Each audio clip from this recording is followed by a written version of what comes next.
If you think DeWalt is doing very well, then you might just be seeing the tip of the iceberg. Revenue is still in the billions, cash flow exceeds expectations, and the DeWalt brand is even growing. But at the same time, a factory over 180 years old just closed down, and nearly 300 people lost their jobs. Doesn't it sound a bit off? On one side are the beautiful numbers in the financial report. On the other hand, there are disappointing comments from those who once worked there, those who say that everything has been going downhill for a long time. So what is really happening? Is this just a normal business decision, or is it a sign of a bigger, deeper change that could be much worse than you think? In this video, we will unpack the story behind DeWalt and why their rapid changes might be creating a reality that not many people realize. To get why DeWalt decided to take such a controversial path, we've got to look past those dry financial reports and read between the lines. At first glance, Stanley Black and Decker DeWalt's parent company looks like they're just cruising through a new normal. Sure, revenue took a slight dip because the post-pandemic DIY fever finally cooled down. But there's one number making investors do a happy dance: free cash flow and net profits are absolutely crushing expectations. So how do you make more money while selling fewer tools? The answer lies in a strategy that's as cold as it is effective: extreme optimization. DeWalt isn't obsessed with flooding the market with cheap drills anymore. Instead, they're pulling off a massive strategic pivot, cranking up retail prices, slashing operating costs to the bone, and undergoing a colossal global restructuring. And that's when the first hammer dropped. The New Britain, Connecticut plant, an icon with nearly 2 centuries of history, officially got the death sentence. The excuse: short and sweet, declining demand, and the need to optimize the manufacturing network. But let's pause for a second. A factory that survived 2 world wars and dozens of economic crashes suddenly can't survive an era where its parent company is raking in billions? Here's the big plot twist: DeWalt isn't losing. In fact, they're just changing how they win. In this new game, traditional values, the Made in USA legacy of durability and the loyalty of veteran craftsmen, are starting to look like obstacles on a balance sheet. They're choosing to win on the stock market by sacrificing the very bricks they stand on. This leaves us with a massive question mark. When a brand starts prioritizing numbers over people and heritage, does that tool in your hand still hold its value? Or are we just paying a premium for a brand that's being hollowed out? If this breakdown gave you a fresh perspective on your favorite tool brands, hit that subscribe button and turn on notifications. It's the best way to support the channel so I can keep digging up these hidden truths, and it ensures you won't miss the raw, unfiltered analysis coming your way next. But hey, closing a factory is just the tip of the iceberg. The real shift is something you can actually touch, feel, and fair warning might find pretty disappointing. In the next part, we're diving deep into that exact change, how fast DeWalt is evolving, and what kind of company they're actually becoming. On the surface, DeWalt still looks like that same old reliable brand: drills, saws, outdoor gear, the usual. But if you peek under the hood, what's happening isn't just some product upgrade, it's a total DNA transplant of how this company operates. And fair warning, the new DeWalt might not be the brand you thought you knew. First off, let's talk about level 1, from manufacturing to branding and profit. Back in the day, DeWalt's pride was forged in the fire of its own factories, where engineers and craftsmen personally shaped every gear and bolt. But today, the definition of a manufacturing company has flipped. DeWalt is pivoting hard from being a pure maker to a model focused on brand and bottom line. They're tired of carrying the massive overhead of domestic plants with high wages and strict regulations. Instead, they're pouring all their energy into marketing and innovation. DeWalt knows the game: people buy the tool for that iconic yellow and black logo and the flashy tech features they see in ads. Hardly anyone is out here stripping a drill apart to see exactly where the casing was molded.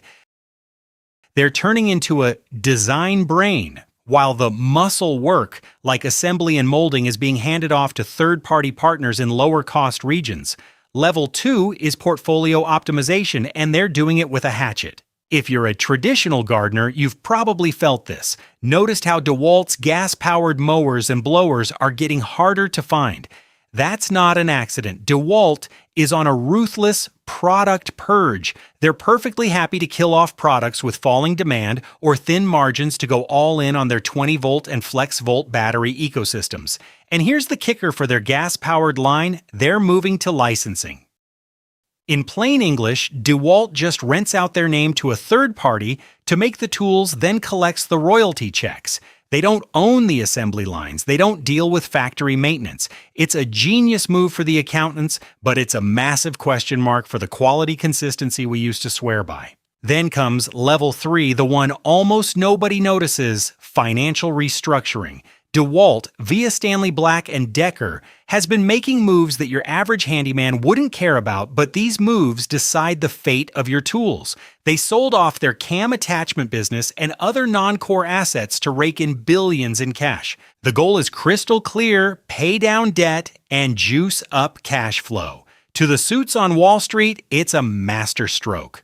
But to the end user, cleaning up the balance sheet usually goes hand in hand with cutting unnecessary production costs, the stuff we usually call durability and attention to detail. When you stack all 3 layers together, the picture becomes clear. DeWalt isn't a traditional manufacturer anymore.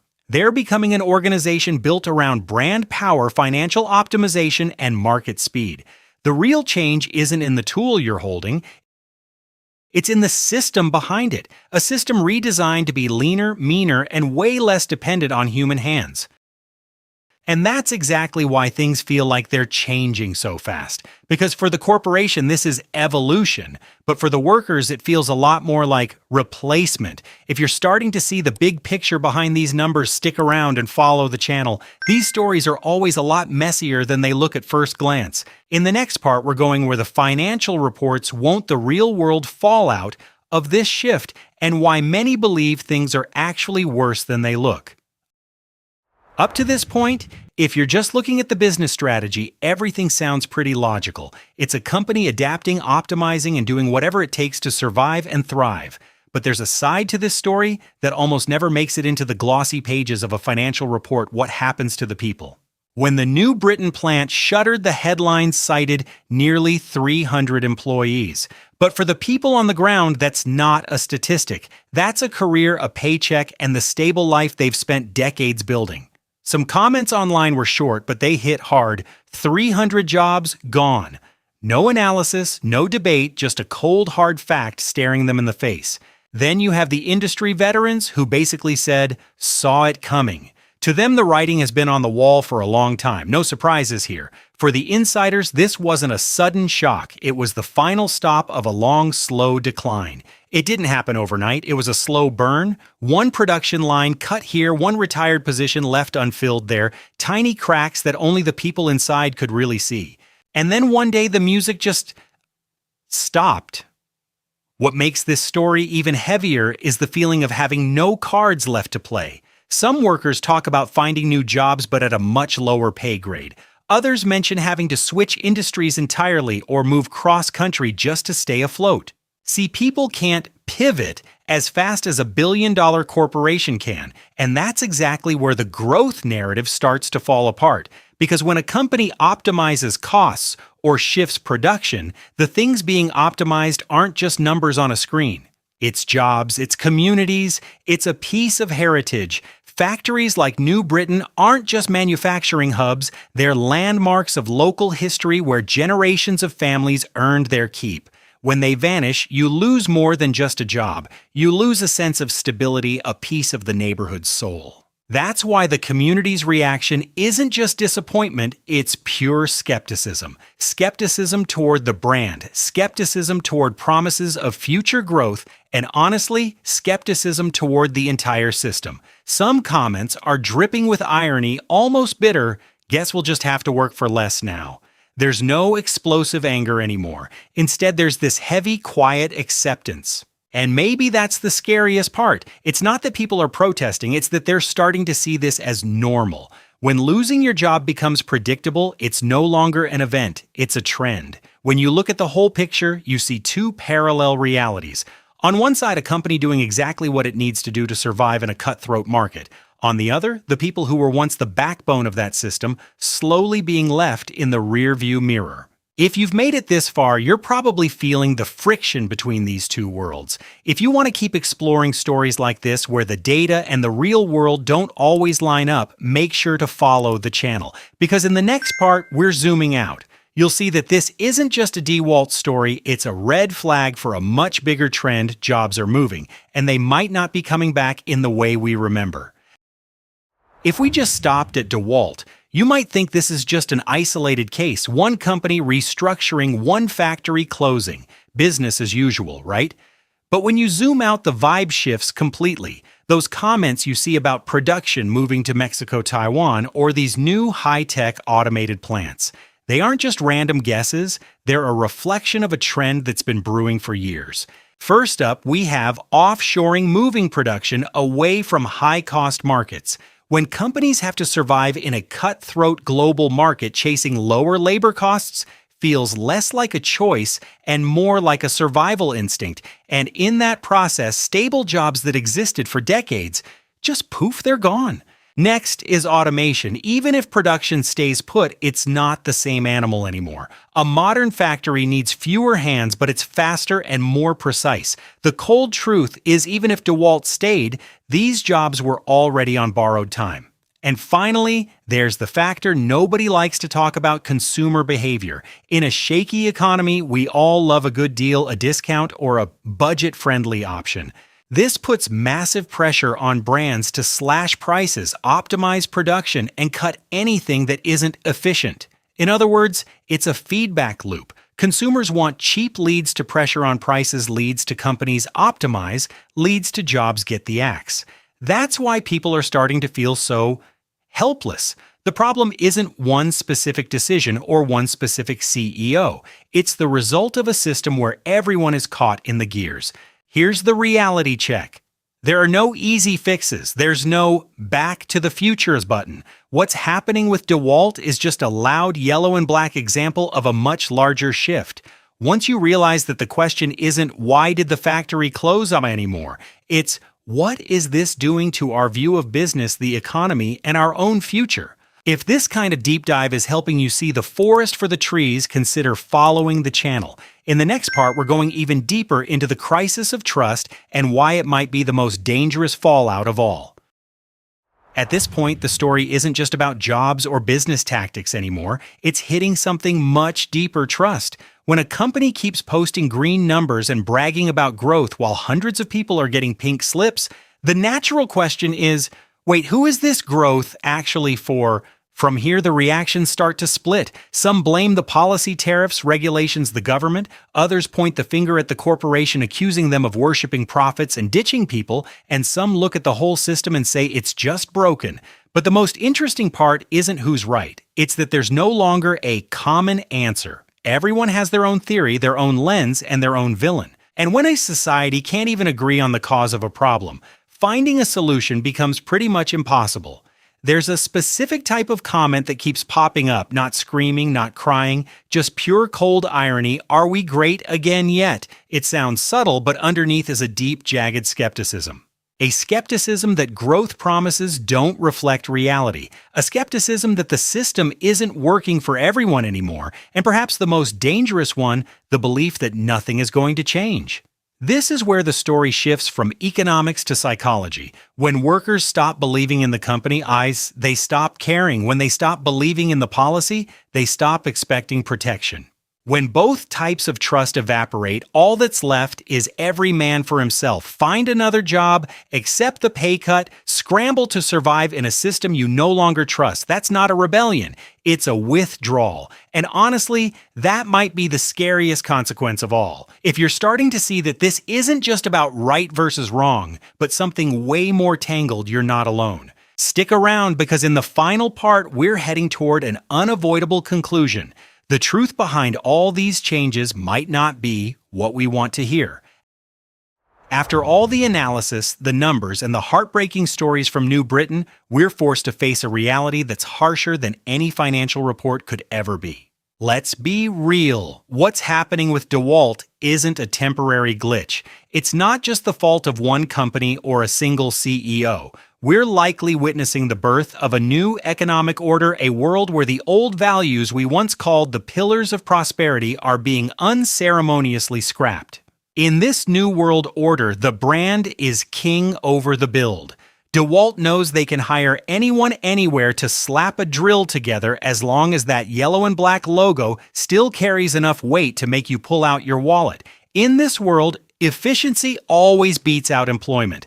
A tireless automated assembly line or a low-cost overseas partner will always win against 300 skilled craftsmen who have feelings, families, and healthcare needs. And finally, the sad truth: shareholder interests have officially steamrolled community responsibility. While the numbers on the Wall Street tickers turn green, the lights in industrial towns are slowly fading to black. Don't get it twisted. DeWalt isn't just changing fast, they're changing the rules of the game. They're redefining what a giant looks like in the modern era, leaner on staff, heavier on marketing, and cold-blooded when it comes to survival. They don't want to be a community builder anymore. They want to be a financial entity that happens to own iconic symbols. It's a tough pill to swallow, but it's something every tradesman and every consumer needs to grasp if they don't want to be left behind in this whirlwind of change. If you've stuck with me this far, you're probably asking the big questions. If you want to keep exploring these stories where the real picture hides behind the data, consider following the channel. Because in this final stretch, we're circling back to the most important question of all, and there are no easy answers. In the middle of all this change, who is actually footing the bill? At the end of the day, maybe the big question isn't what DeWalt did, but how we view these changes. Is a company wrong for optimizing to stay alive and thrive? Is a system run on pure efficiency considered progress? Or is this simply the price one group of people has to pay, just to make those numbers on a screen look a little prettier? If you were in the boardroom, would you have done it differently? If you were the one on the factory floor, how would you see this story? And more importantly, in the middle of all this, who is actually responsible? Because as we've seen throughout this video, DeWalt might be winning. But the real question is, who is losing? I'd love to hear your take. Drop your thoughts in the comments. No right or wrong answers, just your perspective. Sometimes these discussions are worth more than the answers themselves. If this breakdown helped you see through the fog of big brand marketing, consider following the channel. I'll keep digging into these stories where the numbers, the strategy, and the people don't always line up. A quick note: this video was built on public reports, news coverage, and community feedback. The goal is to provide a multi-dimensional analysis, not to attack or represent any specific individual or organization. Thanks for sticking around. I'll catch you in the next one.